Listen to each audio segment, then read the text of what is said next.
हरे कृष्णा, राधे राधे। आप सभी का गीता क्लास में बहुत बहुत स्वागत है। ओम अज्ञानतिमिरन्धस्य ज्ञानञ्जनशलाकया चक्षुरुन्मिलितं येन तस्मै श्रीगुरुवे नमः। गुरुवे गौरचन्द्राय राधिकाय सदालये कृष्णाय कृष्णभक्ताय तद्भक्ताय नमो नमः। नमो विष्णुपादाय कृष्णपृष्ठाय भूतले श्रीमद्भक्तिवेदान्त नारायणीति नामिने श्रीकृष्णलीला कथने सुदाक्षं औदार्यमाधुर्य गुणनिक्षिप्तं वरं वरेण्यं पुरुषमहन्तं नारायणं तं शिरसा नमामि। श्रीचैतन्यमनोभीष्टं स्थापितं येन भूतले स्वयं रूपः कदा मह्यं ददाति स्वपदान्तिकम् आजानुलम्बितभुजो कनकावदातु सङ्कीर्तनकपित्रो कमलायताक्षो विशम्भरो द्विजवरो धर्मपालो वन्दे जगत्प्रियकरो करुणावतारो। नमो महावदन्याय कृष्णप्रेमप्रदायते कृष्णाय कृष्णचैतन्यनाम्ने गौरद्विषे नमः। हे कृष्ण करुणा सिंधो दीनबन्धो जगत्पते गोपेश गोपिका कान्त राधाकान्तो नमस्तुते। तत्काञ्चन गौराङ्गी राधे वृन्दावनेश्वरी वृषभानुसुते देवी प्रणमामि हरिप्रिये। वाञ्छाकल्पतरुभ्यश्च कृपा सिन्धुभ्येव च पतितानां पावनेभ्यो वैष्णवेभ्यो नमो नमः। हरे कृष्ण कृष्ण कृष्ण हरे हरे, हरे राम राम राम हरे हरे। हरे कृष्ण कृष्ण कृष्ण हरे हरे, हरे राम राम राम हरे हरे। मैं सर्वप्रथम अपने परम आराधितम गुरुपाद पद्म नित्य लीला प्रविष्णु विष्णुपाद अष्टोत्तर शास्त्री श्रीमद् भक्ति वेदांत नारायण गोसाई महाराज जी के श्री चरणों में अनंत कोटि दंडवत प्रणाम करती हूँ। तत्पश्चात समस्त रूपानु गुरु परंपरा के चरणों में मेरा दंडवत प्रणाम और आप सभी को मेरा यथा योग्य प्रणाम स्वीकारो। हरे कृष्णा। तो हम सभी श्रीमद् भगवद गीता का अध्ययन कर रहे हैं और हम पंचम अध्याय में 5वें अध्याय में हैं और हमने अभी तक 10 श्लोक पूरे कर लिए थे, 10 श्लोक पूरे कर लिए थे और आज हम 11वां श्लोक शुरू करेंगे। तो 10वें में भगवान ने बताया था जो व्यक्ति कर्म फलों को परमेश्वर को समर्पित करके आसक्ति रहित होकर अपना कर्म करता है वह पाप कर्मों से उसी प्रकार अप्रभावित रहता है जिस प्रकार कमल पत्र जल से अदृश्य अस्पृश्य रहता है। तो भगवान ने बताया था जो व्यक्ति अपने कर्म फलों में आसक्त नहीं होता, यानी योगी की बात कर रहे थे भगवान, जो भक्ति योग में लगा हुआ है और अपने कर्मों को फलों में आसक्त नहीं होता है, ना कर्म में आसक्त होता है ना कर्म के फलों में आसक्त होता है। ठीक वह उसी तरह जिस तरह की कमल का जो पत्ता होता है ना, उसको यदि जल में रहकर भी उसके ऊपर पानी डालते हैं तो पानी एकदम से फिसल जाता है, उस जल उसको टच नहीं कर पाता है। उसी तरह से वो पाप कर्मों से अनासक्त रहता है। जो भी कर्म करता है उसके रिएक्शन से वो अनासक्त रहता है, उस पर ना उसका पुण्य ना पाप किसी तरह का उस पर असर नहीं होता है, रिएक्शन फ्री रहता है वो। ये बताया भगवान ने। तो हम नेक्स्ट श्लोक लेते हैं, 11वें श्लोक में प्रवेश करते हैं। कायेन मनसा बुद्धया कैवल्येन्द्रियैरपि योगिनः कर्म कुर्वन्ति संगं त्यक्त्वा आत्मशुद्धये। कायेन मनसा बुद्धया कैवल्येन्द्रियैरपि योगिनः कर्म कुर्वन्ति संगं त्यक्त्वा आत्मशुद्धये। तो भगवान यहाँ बता रहे हैं योगी जन आसक्ति रहित होकर शरीर मन बुद्धि तथा इंद्रियों के द्वारा भी केवल शुद्धि के लिए कर्म करते हैं। जब कोई कृष्ण भावनामृत में कृष्ण की इंद्रिय तृप्ति के लिए शरीर मन बुद्धि अथवा इंद्रियों द्वारा कर्म करता है तो वह भौतिक कल्मश से मुक्त हो जाता है। कृष्ण भावना भावित व्यक्ति के लिए के कार्यों में कोई भौतिक फल प्रकट नहीं होता, अतः सामान्य रूप से सदाचार कहे जाने वाले शुद्ध कर्म कृष्ण भावना मत में रहते हुए सरलता से संपन्न किए जा सकते हैं। तो यहाँ भगवान बता रहे हैं कि जो योगी होता है वो अपने शरीर से मन से बुद्धि और इंद्रियां सभी से वो भगवान की सेवा में ही कार्य करता है। संगम त्यक्त्वा, संगम का मतलब होता है आसक्ति को त्याग कर, त्यक्त्वा यानी त्याग कर, तो आसक्ति को त्याग कर वो काम करता है। तो हम लोग जैसे कलयुग के लोग हैं, हम सब लोग क्या करते हैं, हम लोग आसक्त, जो भगवत चर्चा जो होती है उससे तो हम आसक्त होते नहीं हैं। हम सभी लोग इसमें अब डूबे रहते हैं। हमारी आसक्ति किस चीज़ में होती है? उल्टी जगह, इस संसार में होती है। हम लोग जो हरि भक्ति करना है, सत्संग सुनना है, गुरु वैष्णव के संग अपने आप को जोड़ना है, कथा कीर्तन से अपने आप को जोड़ने की बजाय हमारी सबकी आसक्ति होती है विपरीत दिशा में होती है। हम सभी लोग जुड़ते हैं उल्टे कामों में। हम लोगों को मूवी जाना है, हम लोग को पार्टीज़ करनी है, मतलब और सारे उल्टे सीधे जो भी काम करने उस सब में हमें हमारी आसक्ति होती है। और अनासक्ति हमारी कहाँ होती है? सत्संग में अनासक्ति होती है। जो भी हम धार्मिक काम करते हैं उसमें हमारी बिल्कुल अनासक्ति होती है। लेकिन भगवान बता रहे हैं कि हम जो कलयुग के जीव हैं विपरीत हैं। हम लोगों ने अनेकों अनेक जन्म ले लिए हैं, अनेकों अनेक जन्म लेकर के हमारा जो हृदय और चेतना है बिल्कुल कंटामिनेटेड हो चुकी है, दूषित हो रखी है। क्योंकि ये एक ही जन्म तो हमने लिया नहीं, हमने हज़ारों हज़ारों जन्म, कितनी बार हम जन्म ले चुके हैं। हर जन्म में हमने अपनी चेतना को, अपने हृदय को बिल्कुल दूषित कर रखा है, बहुत ही गंदा कर रखा है। क्योंकि इस संसार के भोग भोगते हैं तो क्या होता है, जब हम व्यक्ति अपनी इंद्रिय तृप्ति के लिए काम करता है, अपनी सेंस ग्रेटिफिकेशन के लिए काम करता है, तो हमारी इंद्रियां जो होती हैं वो दूषित हो जाती हैं, हमारा हृदय चेतना सब दूषित हो जाता है, मन बुद्धि सब हमारा दूषित हो जाता है। तो इतने सालों से हमारा हृदय जो है दूषित हो रखा है। तो भगवान बता रहे हैं कि हमें अपनी चेतना को शुद्ध करना होगा। यदि हम भगवान को पाना चाहते हैं तो एक ही उपाय है कि हम अपनी चेतना को शुद्ध करें। तो उसके लिए क्या करना होगा? हमें डिवोशनल सर्विस करनी होगी, हमें भगवान की सेवा में लगना होगा। जो योगी है, योगी यानी यहाँ योगी बताया गया जो भक्ति योग का पालन कर रहा है, जो भक्ति कर रहा है, डिवोटी जो है, जो ये जान चुका है कि वो आत्मा है, शरीर नहीं है। आत्मा है, शरीर नहीं है। हमने दूसरे अध्याय में पढ़ा था ना कि हम शरीर नहीं है, हम आत्मा हैं। आत्मा अलग है और हमारा शरीर अलग है, ये दो चीज़ें हैं। लेकिन हम लोग इतनी अपनी इंद्रिय तृप्ति में डूबे हुए हैं तो हमको लगता है कि शरीर और आत्मा एक ही है, हम दोनों मिलकर एक ही हैं, शरीर भी आत्मा ही है, हमारा ऐसा मानना है। लेकिन ऐसा होता नहीं है। तो जो व्यक्ति इस चीज़ को अच्छी तरह से समझ चुका है कि शरीर अलग है और आत्मा अलग है और वो भगवान का सिर्फ एक अंश रूप में है, भगवान पूर्ण है और वो अंश मात्र है, तो वो जब ये जान चुका है तो वो क्या करेगा? अपने सारे कर्म तो करेगा। अर्जुन सोच रहे हैं कि वो कर्म क्यों करे, जब उसको पता चल गया है कर्म करने से उसको रिएक्शन मिलेगा और वो इस जंजाल में, इस भव सागर में और धंसता हुआ चला जाएगा, तो कर्म क्यों करे? तो भगवान बता रहे हैं कि कर्म को तो करना ही पड़ेगा, क्यों कर्म छोड़ नहीं सकता। कर्म इसलिए करे, यदि वो अनासक्त होकर कर्म करेगा तो उसकी चेतना और हृदय शुद्ध हो जाएंगे। उसकी चेतना और उसका हृदय जो है उसका शुद्धिकरण होगा, धीरे धीरे वो प्योरीफाई होता जाएगा। तो उसको पता है कि वो शरीर नहीं आत्मा है, तो भी कर्म करना है। इससे क्या होगा? अपने जो कर्मों का आसक्ति जो है उसको वो छोड़ता चले, अंदर ही अंदर अपनी आत्मा को अलग करता चले और अपने शरीर को अलग करता चले। ऐसे तो नहीं कि वो मर जाए और अलग हो जाए, ऐसे नहीं। अंदर अंदर अपने आप को डिटैच, अपने कामों से डिटैच होता चले जाए, आत्मा और शरीर को अलग अलग महसूस करता चले। वो किस तरह से होगा? जैसे कि हम एग्जाम्पल लेते हैं, एक नारियल होता है, नारियल की गिरी अंदर होती है, उसको हमें अलग करना होता है। अगर हम उसको हथौड़ा से मारें तो बहुत डिफ़िकल्ट होता है ना, हम उसको तोड़ नहीं पाते। जिसने नारियल को फोड़ा है, तोड़ के उसको गिरी निकालने का प्रयास किया होगा, वो जानता होगा कितनी मेहनत लगती है, कितना ठोकना पड़ता है, कितनी मुश्किल है वो निकालना। तो इसका एक प्रोसेस है, बहुत ही आसान सा प्रोसेस है कि आप नारियल लीजिए और उसको धीरे धीरे ज़मीन पे ठक ठक ठक ठक करके चारों ओर से घुमा घुमा के मारना शुरू करिए।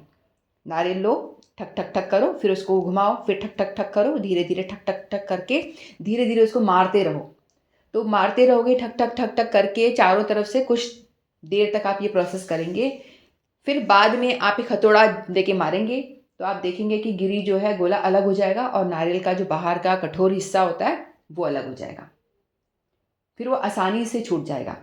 तो ये हम लोग जो ये अंदर ही अंदर अपने आप को, आत्मा को अलग महसूस करना और शरीर को अलग करना, ये कैसे होगा? जब हम ये काम भगवान के लिए करेंगे। हम कोई भी कर्म करेंगे तो उसमें कर्म में ना तो हम कर्म में आसक्त हों, ना कर्म के फलों में आसक्त हों, और जो भी काम हम कर रहे हैं वो भगवान के लिए करें, तो ये हो पाएगा। तो ये हथौड़ा मारना हुआ। जो काम हम भगवान के लिए करेंगे तो अपने ऑटोमेटिकली हमारी कोई आसक्ति है ही नहीं उस काम में, तो हम धीरे धीरे क्या होगा, अपने आप को अलग कर पाएंगे। फिर जब मृत्यु आएगी तो आत्मा आसानी से उन चीज़ों में आसक्त नहीं होगी, आराम आराम से वो निकल के अलग हो जाएगी इस तरह से। तो हमको कर्म करना चाहिए भगवान की अर्पण करके हर काम। अपने शरीर, मन, बुद्धि तथा वाणी से कृष्ण भावनावत में कर्म करता हुआ कृष्ण सेवा में व्यक्ति इस संसार से भी मुक्त रहता है, भले ही वह तथाकथित अनेक भौतिक कार्यकलापों में व्यस्त क्यों ना हो। उसमें अहंकार नहीं होता, क्योंकि वह उससे विश्वास नहीं रखता कि वह भौतिक शरीर है। उसको पता होता है कि शरीर है, शरीर नहीं है, अथवा यह शरीर उसका है। वह जानता है कि वह शरीर नहीं है और न यह शरीर ही उसका है। वह स्वयं कृष्ण का है और उसका यह शरीर भी कृष्ण की संपत्ति है। जब यह शरीर मन, बुद्धि, वाणी, जीवन, संपत्ति आदि से उत्पन्न अनेक वस्तु को जो भी उसके अधिकार में है कृष्ण की सेवा में लगाता है तो तुरंत ही कृष्ण से जुड़ जाता है। वह कृष्ण से एक रूप हो जाता है और उस अहंकार से रहित रहता है कि जिसका कारण मनुष्य सोचता है कि मैं शरीर हूँ। यही कृष्ण भावनामत में पूर्ण अवस्था है। तो जो व्यक्ति कृष्ण भावनामत में कर्म कर रहा होता है उसमें ये अहंकार नहीं होता। वैसे बेसिकली हम देखते हैं कि लोग अपने आप को सोचते हैं ना कि मैं डॉक्टर हूँ, मैं इंजीनियर हूँ, मैं इस कंपनी का बॉस हूँ, ये शरीर मेरा है, मतलब मेरा मेरा करके हर चीज़ में मैं बॉस। मैं अक्सर हम बड़े बूढ़ों को भी देखते हैं यही बोलते हुए कि मैं नहीं हूँगा तो तुम्हारा क्या होगा, मेरे बिना तुम्हारी गाड़ी कैसे चलेगी। ये मेरे सास ससुर का डायलॉग था मुझे याद आ गया, हमारे बिना तुम्हारी गाड़ी कैसे चलेगी। इस तरह से मतलब अपने आप को इतना इम्पोर्टेंस देते हैं कि मैं ही हूँ जो हूँ, मैं ही करने वाला हूँ। तो व्यक्ति को जब ये पता होता है कि मैं कुछ भी नहीं हूँ, ये शरीर, इवन मेरा ये शरीर भी मेरा नहीं है, क्योंकि शरीर मेरा हो तो मृत्यु के टाइम लेके जाओ भाई साथ में, हम लेके क्यों नहीं जा पा रहे, हम इसको यहीं पटक जाते हैं, यहीं पड़ा रह जाता है, आत्मा निकल जाती है। तो क्योंकि शरीर हमारा है ही नहीं, ये एक जैसे किराए का मकान होता है ना, उस तरह से ही है। हमें कुछ टाइम के लिए ये हमें मकान, शरीर रूपी मकान दिया गया है अपना, लेकिन हम इस पे अपना आधिपत्य बना देते हैं। हम सोचते हैं कि हमारा ये, मैं इसका स्वामी हूँ इस शरीर का, ये हम मान लेते हैं। ये हमारी गलती है। अगर हम ये मानते हैं तभी तो सारी परेशानियां हैं कि हर चीज़ में हम अहंकार कर बैठते हैं, मैं ही हूँ करने वाला, मैं ही हूँ सब कुछ जो हूँ। लेकिन जो एक डिवोटी है वो ये समझता है कि मेरा कुछ भी नहीं है यहाँ पे, मेरा अपना नए शरीर भी नहीं है, और तो और छोड़ो बाकी वस्तुएं तो क्या होंगी, शरीर भी मेरा नहीं है। तो इसीलिए बोलता है कि जो सब चीज़ें भगवान ने मुझे प्रोवाइड करी हैं, जिसने दी हैं, उसी की तृप्ति के लिए, उसी की सेवा में इन सब चीज़ों को इस्तेमाल कर लूँ। चाहे वो प्रॉपर्टी हो, चाहे मेरा धन हो, चाहे मेरा पैसा हो, चाहे मेरा स्वास्थ्य हो, चाहे मेरे अंदर कोई गुण हो, कुछ भी चीज़ मेरे अंदर हो, मेरे पास हो, मेरे पोजीशन में हो, मटीरियली भी हो, तो वो सब चीज़ों को मैं भगवान की सेवा में यूज़ कर दूँ। ऐसा होना चाहिए कि सब कुछ भगवान की सेवा में लगा देना चाहिए हमको, अहंकार रहित होकर के। तो वो शुद्ध चेतना है उसकी, तो वो अपने अच्छे से अपनी चीज़ों को भगवान की सेवा में लगाता है, तो ही जीवन की सफलता है। यदि अपने भोग के लिए लगाएगा तो क्या होगा, वो इस भव सागर में फंसता चला जाएगा। यदि वो अपनी शरीर को, अपनी सारी इंद्रियों को अपने भोग के लिए लगाएगा तो क्या होगा, वो इस संसार में फंसा रह जाएगा। उसके पाप कर्मों का उसको भोगना पड़ेगा, पाप कर्मों को भी उसे भोगना पड़ेगा, और उसके सेंस जो हैं और ज़्यादा कंटेमिनेटेड, गंदे, दूषित होते चले जाएंगे। लेकिन वहीं वो अपने सारे शरीर को, हमारा शरीर एक तो ग्रॉस बॉडी है जो हमें दिख रहा है, आँख, नाक, मुंह, ये सब जो दिखते हैं बॉडी पार्ट्स, उसको भी, और एक हमारा सूक्ष्म शरीर है, मन, बुद्धि, इंद्रियां, इन सबको भी, इंटेलिजेंस, इन सबको भी यदि हम भगवान की सेवा में लगा सकते हैं, इनको भी हमें भगवान की सेवा में लगाना चाहिए। यानी संपूर्ण शरीर को, चाहे वो ग्रॉस हो चाहे वो सूक्ष्म शरीर हो, दोनों सबको मिला करके हमें भगवान की सेवा में लगा देना चाहिए। इस तरह से ही हम अपने आप को डिटैच कर पाएंगे इस मटेरियल वर्ल्ड से।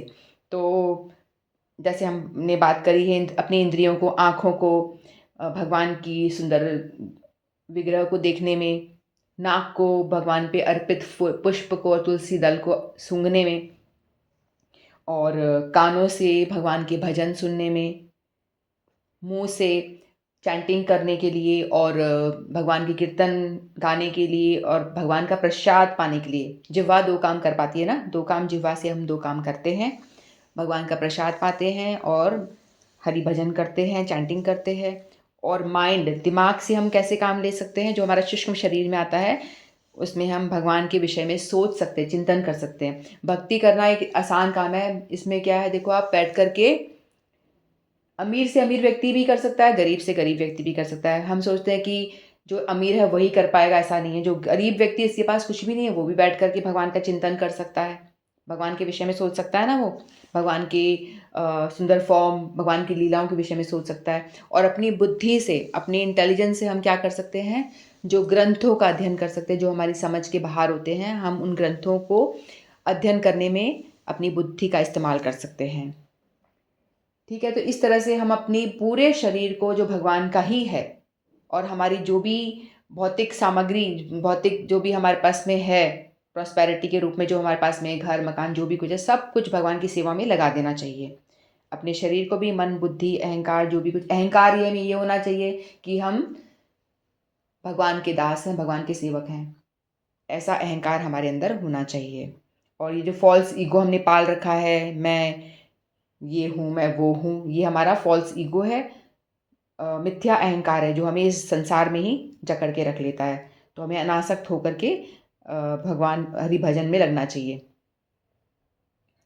यदि व्यक्ति भजन करता है अनासक्त होकर के, क्योंकि उसको कुछ रिएक्शन चाहिए नहीं, उससे क्या होगा, उससे उसका मन और शुद्ध होगा, मन इंद्रियां नियंत्रण में होगी, हृदय चेतना सब शुद्ध होते जाएंगे, और मरने के बाद में वो भगवत धाम जाएगा, अपने इस जंजाल से, जन्म मृत्यु के चक्कर से अपने आप को काट पाएगा। ठीक है, तो ये इस श्लोक का अर्थ हुआ। दूसरा श्लोक लेते हैं हम। युक्तकरं फलं त्यक्त्वा शान्तिमाप्नोति नैष्ठिकीम् अयुक्तकामकारेण फलेत्सक्तो निबध्यते। युक्तकरं फलं त्यक्त्वा शान्तिमाप्नोति नैष्ठिकीम् अयुक्तकामकारेण फलेत्सक्तो निबध्यते। निश्चल भक्त शुद्ध शांति प्राप्त करता है, क्योंकि वह समस्त कर्म फल मुझे अर्पित कर देता है। किंतु जो व्यक्ति भगवान से युक्त नहीं है और जो अपने श्रम का फल कामी है, वो बंध जाता है। तो भगवान यहाँ बता रहे हैं एक डिवोटी के विषय में और एक मटेरियलिस्टिक व्यक्ति के विषय में, नॉन डिवोटी की बात कर रहे हैं। जो डिवोटी है, वो जो कृष्ण भावना भावित जो व्यक्ति है, वो हमेशा खुश रहता है, अपने समस्त कर्म फलों को मुझ में अर्पित कर देता है, मुझे दे देता है। यानी कोई भी काम करता है, उसको फल से मतलब नहीं है, सिर्फ अपनी ड्यूटी की तरह अपना काम करता है। और जो एक देहात्म बुद्धि वाला व्यक्ति है, मटीरियलिस्टिक व्यक्ति जो है, जो अपने ही फायदे के लिए काम करता है, मुझे मैं मेरे को ये चाहिए, मैंने एक काम किया है तो मुझे इसका रिजल्ट चाहिए, ऐसे भाव से जो काम करता है, वो हमेशा परेशान रहता है। तो एक कृष्ण भावना भावित व्यक्ति तथा एक देहात्म बुद्धि वाले व्यक्ति में यह अंतर है कि पहला तो कृष्ण के प्रति आसक्त होता है, जबकि दूसरा अपने कर्म फल के प्रति आसक्त होता है। इनकी आसक्ति देखो, एक व्यक्ति अपने, जो डिवोटी है वो कृष्ण के प्रति आसक्त रहता है, उसको भगवान के विषय में ही सब सोचना होता है कि मैं जो भी काम कर रहा हूँ उसको भगवान से कनेक्ट करके करेगा। सब्जी लाना है तो भगवान के लिए लेकर आ रहा हूँ, कोई भी बाहर से सामान लेके आ रहा है तो भी भगवान के लिए लेके आ रहा है, अपने लिए कपड़े खरीदने जा रहा है तो पहले उसको भगवान का स्मरण होगा कि पहले मैं अपने ठाकुर जी के लिए भी कुछ वस्त्र ले लूँ। यानी हर काम करते वक्त उसको भगवान का स्मरण होगा। अपने लिए कुछ अच्छा सामान ले रहा है, अपने लिए कुछ हार ले रहा है तो सोचेगा भगवान के लिए भी तो ले लूँ, ऐसा। यानी हर एक्टिविटी करते टाइम उसको भगवान की याद आती है, क्योंकि वो भगवान में आसक्त है। जैसे एक माता है, उसका छोटा सा बच्चा है, वो स्कूल चला जाता है, ठीक है, लेकिन वो घर में जब देख रही है उसके खिलौने इधर उधर बिखरे पड़े हैं, उसकी छोटी छोटी जुराबें हैं, उसकी चप्पल है, तो उसको देख करके फट से उसकी याद आ जाती है ना कि अरे ये, झट से उसको याद कर लेता है, उसकी वस्तु को देखने मात्र से उसका स्मरण हो जाता है। मान लो या तो बच्चा कहीं पढ़ाई करने दूर चला गया है, तो भी उसकी चीज़ें जो घर में पड़ी होती है उसको देखते से उसका स्मरण हो आता है, क्योंकि उसकी आसक्ति उसके बच्चे में होती है, इसीलिए। उसी तरह से यदि डिवोटी, जो कृष्ण भावना भावित व्यक्ति जो होता है, डिवोटी होता है, भक्त होता है, उसकी आसक्ति भगवान में होती है, तो कुछ भी काम करता है तो उसका झट से उसका भगवान का स्मरण हो जाता है। बिना प्रयास के ही, क्योंकि उसकी प्रैक्टिस ऐसी हो जाती है। लेकिन जो मटीरियल जो इस संसार का में जीता हुआ व्यक्ति है, जो अपने लिए काम कर रहा होता है, देहात्म बुद्धि वाला, वो अपने कर्म फलों में आसक्त रहता है कि मुझे जो मैं काम कर रहा हूँ, मैं मेरे लिए कर रहा हूँ, उसका फल मुझे मिलना चाहिए। मैंने बिजनेस खड़ा करा है, मेरे लिए है, इसका पूरा रिटर्न मुझे मिलना चाहिए। लेकिन वही जो भक्त है वो भी यही काम करते हुए नजर आता है, लेकिन दोनों का जो भाव है बिल्कुल डिफरेंट होता है, उनका मनस्थिति जो है डिफरेंट होता है। एक व्यापार एक व्यक्ति डिवोटी भी कर रहा है, और एक व्यापार एक कर्म का जो मटेरियलिस्टिक व्यक्ति वो भी कर रहा है। लेकिन जो डिवोटी है वो बोलेगा, वो भगवान को ही मानेगा, ये जो व्यापार है इसका मालिक आप हो, मैं एक नौकर की तरह व्यापार चलाऊंगा, आप मुझे प्रेरणा दो मैं किस किस तरह से इस व्यापार को चलाऊं अच्छी ढंग से, और जो भी मुनाफा आएगा मैं आपको अर्पण करूंगा। क्योंकि वो जो प्रॉफिट आता है वो ये सोचता है कि भगवान, ये आपको प्रॉफिट मिला है क्योंकि आप इसके बॉस हो, आप ये चला रहे हो। और वहीं दूसरा व्यक्ति है, अपने बारे में सोचेगा, उसका सारा जो कर्म फल है उसको लगेगा, उसको पाप योनि मिलेगी, मतलब पाप भोगना पड़ेगा। और जो डिवोटी होते हैं वो काम सारे अकर्म हो जाते हैं ना उनके, हमने अकर्म के विषय में पढ़ा था। फल की उसका कोई रिएक्शन नहीं मिलेगा। यदि आप भगवान के लिए कर्म करते हो तो उसका ना आपको पुण्य मिलता है ना आपको पाप मिलता है। तो क्या होता है, उसका कोई रिएक्शन नहीं होता, और फिर बाद में आपकी क्या गति होती है, आपको उच्च लोकों की प्राप्ति होती है।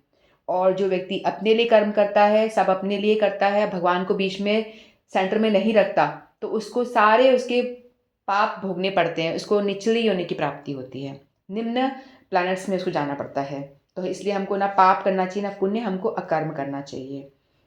जो व्यक्ति कृष्ण के प्रति आसक्त रहकर उन्हीं के लिए कर्म करता है वह निश्चय ही मुक्त पुरुष है, और उसे अपने कर्म फल की कोई चिंता नहीं होती। भागवत में किसी कर्म के फल की चिंता का कारण परम सत्य के ज्ञान के लिए द्वैतवाद में रहकर कर्म करना बताया गया है। कृष्ण भगवान श्री भगवान है। कृष्ण भावना मत में कोई द्वैत नहीं रहता। जो कुछ विद्यमान है सब कृष्ण की शक्ति का प्रतिफल है, और कृष्ण सर्वमंगलमय है। अतः कृष्ण भावना मत में संपन्न सारे कार्य परम पद पर हैं। वे दिव्य होते हैं और उनका कोई भौतिक प्रभाव नहीं पड़ता। इस कारण कृष्ण भावना मत में जीव शांति से पूरित रहता है, किंतु जो कृष्ण इंद्रिय तृप्ति के लिए के लाभ के लोभ में फंसा रहता है उसे अशांति ही मिलती है। वही कृष्ण भावना मत का रहस्य है यह अनुभूति कि कृष्ण के अतिरिक्त कुछ भी नहीं है, शांति तथा अभय का पद है। तो जो कृष्ण भावना भावित व्यक्ति है वो हर चीज़ में भगवान को ही देखता है और संतुष्ट रहता है।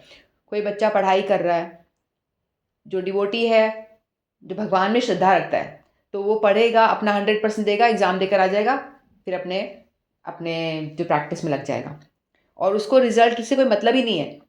उसको ये है मेरी ड्यूटी है, मुझे पढ़ना है, मैंने पढ़ लिया मेरे सामर्थ्य के हिसाब से, मैं एग्ज़ाम देकर आ गया, जो रिजल्ट आए भगवान तेरे ऊपर, भगवान आपको जो देना दे देना। वहीं जो व्यक्ति दूसरा है, बच्चा है, वो पढ़ेगा, पढ़ते टाइम भी टेंशन में रहेगा, हे भगवान मैं कुछ भूल ना जाऊं, हे भगवान मेरे को अच्छे से याद हो जाए।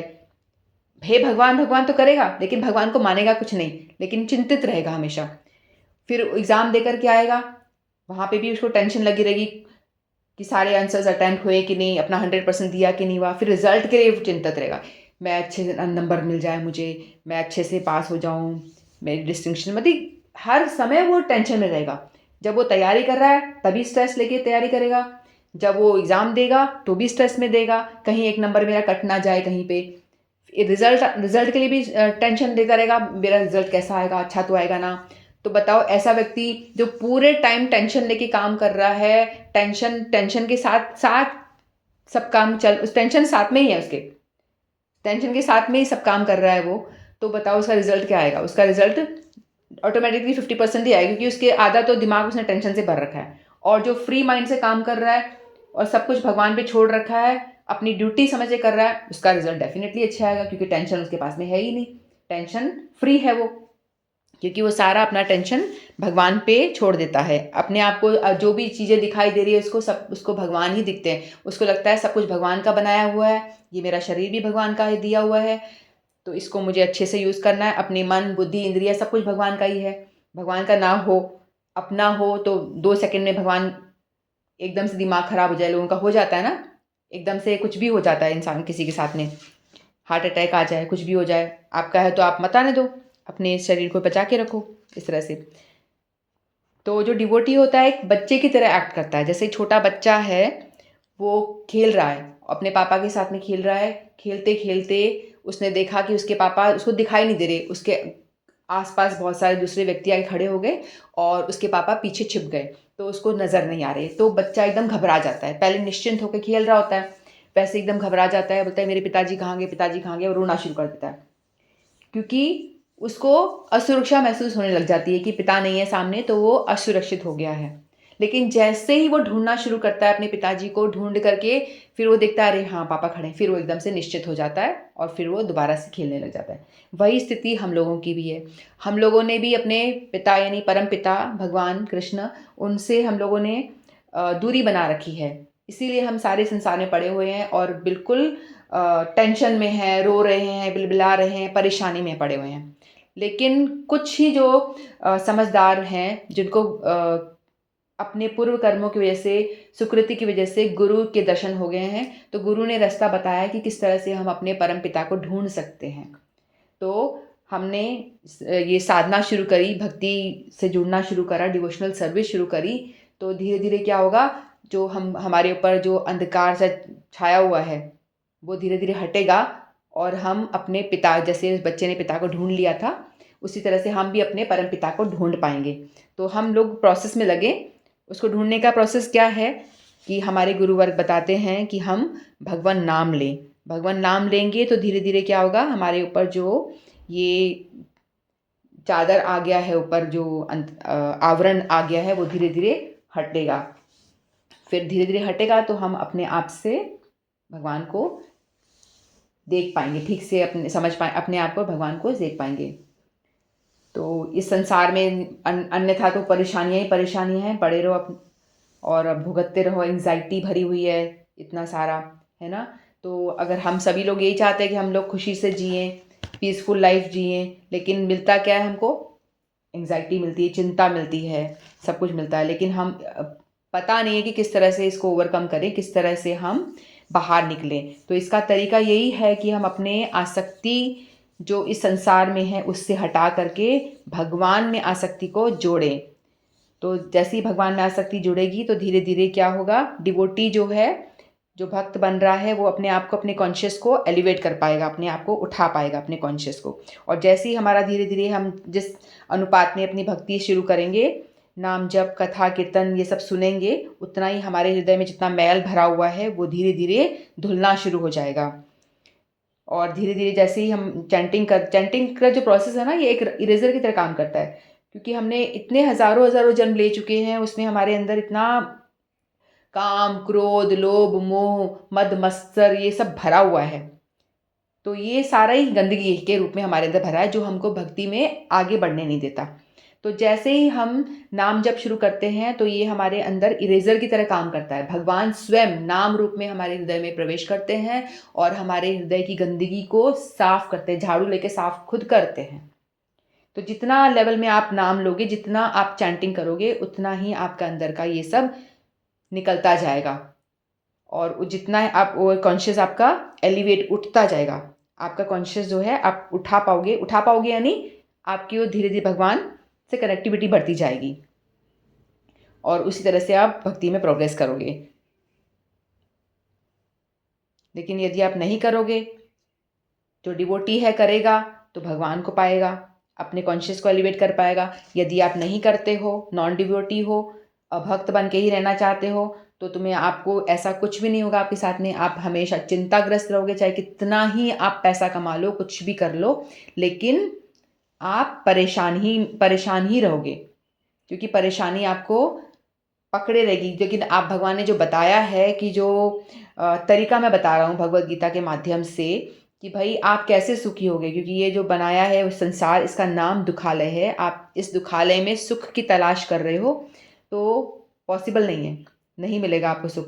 तो आपको यदि सुख चाहिए तो मैं जो तरीका बता रहा हूँ उसे आप फॉलो करो, तभी आप सुखी हो सकते हो। अन्यथा तो कोई प्रोसेस और तरीका ही नहीं है, चाहे कितना ही आप हाथ पैर मार लो, आप सुखी नहीं हो सकते। चाहे आप हमें दिख रहा हो कितना ही बड़ा बंगले में आप बैठे हो, लेकिन आपका यदि मन शांत नहीं है तो आप अशांति रहोगे, तो कुछ फ़ायदा नहीं। यदि आप झोपड़ी में भी बैठे हो लेकिन आपका मन शांत है तो आप एक सक्सेसफुल इंसान हो, आप राजा हो। यदि आपका मन शांत है, आप झोपड़ी में भी खुश हो, भगवान की भक्ति कर रहे हो, आराम से रह रहे हो, संतुष्ट हो, तो आप राजा हो। लेकिन एक राजा महल में भी रह रहा है लेकिन उसका मन अशांत है, परेशान का परेशान ही है, तो क्या फ़ायदा उसकी ऐसी कामयाबी का, ऐसे राजा होने का कोई फ़ायदा नहीं है। तो आपका मन तभी शांत होगा जब आप भगवान से अपने आप को जोड़ोगे, भगवान को प्रसन्न करोगे, अपनी शरीर को, अपनी इंद्रियों को, अपने मन बुद्धि सबको भगवान की सेवा में लगाओगे, तो ऑटोमेटिकली भगवान प्रसन्न होंगे। भगवान प्रसन्न होंगे तो आप अपने आप को शांति फील कर पाओगे और आपसे बाकी लोग भी प्रसन्न होंगे, क्योंकि भगवान प्रसन्न तो सारा जग प्रसन्न हो जाएगा। ठीक है, तो हमारे 2 श्लोक है, इतना ही कह के मैं वाणी को विराम देती हूँ। वांछा कल्पतरुभ्यश्च कृपा सिन्धुभ्यः च पतितानां पावनेभ्यो वैष्णवेभ्यो नमो नमः। श्रीमद् भगवद गीता की जय। हरे कृष्णा।